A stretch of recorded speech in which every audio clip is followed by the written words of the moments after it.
Markets are going to be focusing on the Fed's two-day policy meeting this week. For insights on what to expect, I want to bring in Roger Ferguson, former Fed vice chairman and a CNBC contributor. Before we even go there, my friend, help us understand what you think is going on. We keep looking at these markets. You heard Steve talking about, is it one of the Kevins now? Now we're talking about Kevin Warsh, Rick Reeder. Where do you land, and how important is it or not at this point? Well, obviously, who's ultimately chosen is important. As Steve said, only one person knows, and he's sort of floating hints. And look, the sudden rise in Rick here, I think, wonderful person, well qualified, but not very experienced just yet in this space. So I think this is a reflection of this breaking news and who seems to be hot at the moment. I still think when everything settles down, it's probably one of the Kevins, and given the concern about independence, probably a slight lean to Kevin Warsh. But I go back to what I said at the very beginning. Only one person knows, and the rest of us are speculating. But I do think the sudden rise in Rick, again, qualified person, Wall Street favorite. But I really think it's unlikely that he'll be the first one across the finish line. But time will tell. Roger, we've talked a long time about whether we'd have a shadow Fed chair or whether we have a shadow Fed chair already in many respects that just doesn't have a name yet. Does it matter who the individual is at this point in terms of the way the markets are thinking about this? I don't think so. Look, I think the main thing is we've got four people here, all of whom are credible to the market. And I think that's the most important question. The big anxiety would be that the president might bring in someone out of what we describe as, left field, so to speak, someone who created a lot of concern.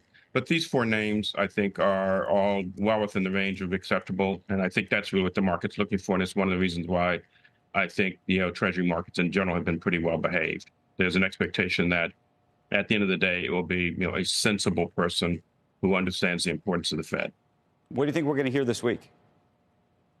From the Fed itself? Yep. I think this is a stand pat week for sure. Today's data on durable goods that Rick Santelli reported earlier shows, a strength in the economy.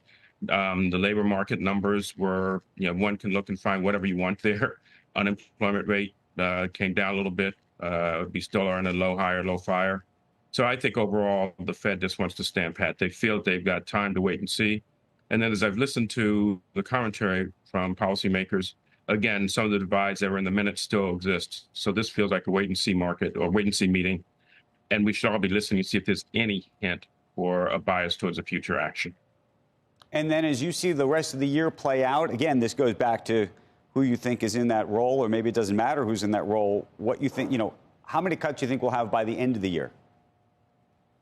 I think I think inflation is still running a little hot, as I've said a few times. Well, it strikes me as limiting the number of cuts. So whoever comes in, I think maybe this year we'll see one more cut. And the market might be pricing a bit more than that.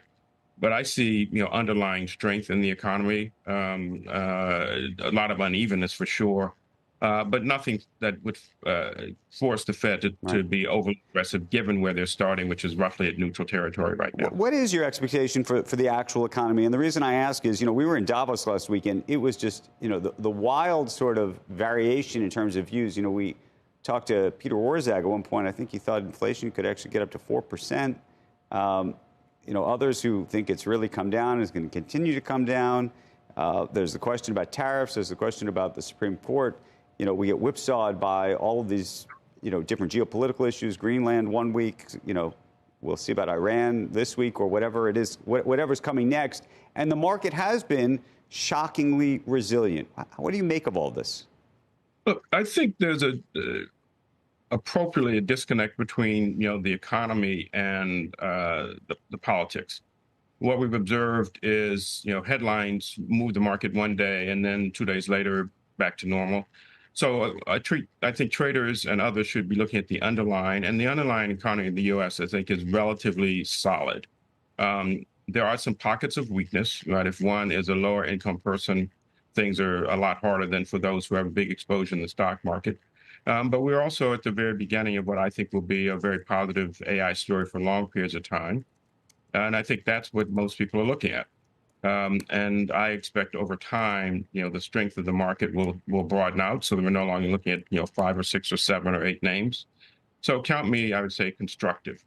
I do not think inflation is going to hit the 4% number, but I also think it's unlikely to be at 2% by the end of the year. Indeed, the Fed itself doesn't think it'll be at 2% by the end of the year. So more work to be done there.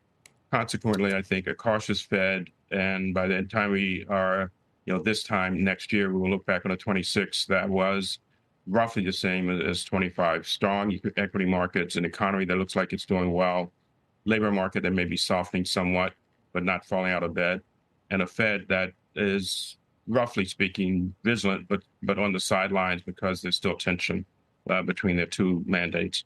And I don't think that changes with any of the 4 people that are being named as a potential Fed chair.